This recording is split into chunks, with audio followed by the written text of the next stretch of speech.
It's a lovely day to be together. It's a lovely day to be together. It's a lovely day to be together. It's a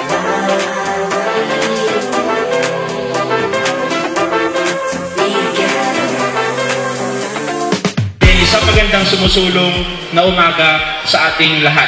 God is good po dahil bless niya po tayo ng buhay natin lahat because everybody is alive, everybody has their respective loved ones, and everybody is always blessed sa kung ano man ang meron tayo, kung ano man ang merong pamilya tayo at mga kaibigan natin. Kaya po sa akin po, to my special day, I always make it a point na sineselebrate ko lagi yung birthday ko together with my constituents, most particularly with the children. Sabi ko nga, last year sinelebrate ko po to sa Northeastern Cluster sa Barangay Morado. This year, I wanted to celebrate it with my special babies, with my special constituents dito po sa South Central School.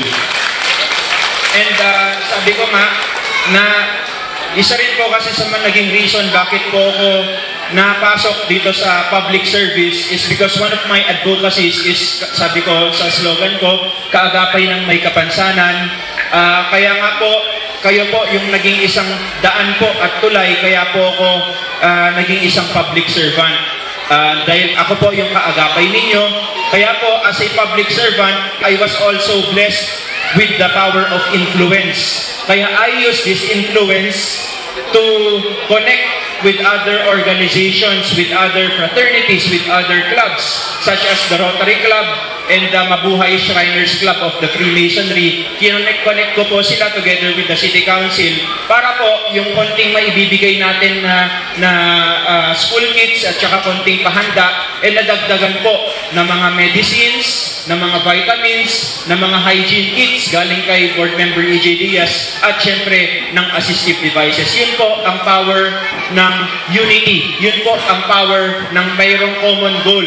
May pagmamahal na bawat isang organisasyon, mayroong isang advokasya at mayroong pagmamahal. At pag pinagsama-sama ay malakas po ang impact. At ang nakikinabang po at ang nagiging beneficiaries natin ay kayo po ng mga special babies natin, na kayo po ng mga beneficiaries natin. Kaya nagpapasalamat din po ako at palakpakan natin ang lahat ng mga organizations po na nandito.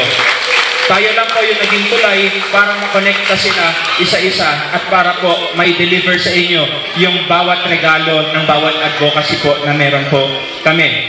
Because we share the same advocacy to empower our special babies and give equal opportunities for them to have and to live a livable life and a happy and equal lives po dito sa lungsod ng Ilagan. So again, I thank our Lord God, the great architect of the universe, for giving me this life and of course for giving me this advocacy and the blessings that I have. I also thank the people here.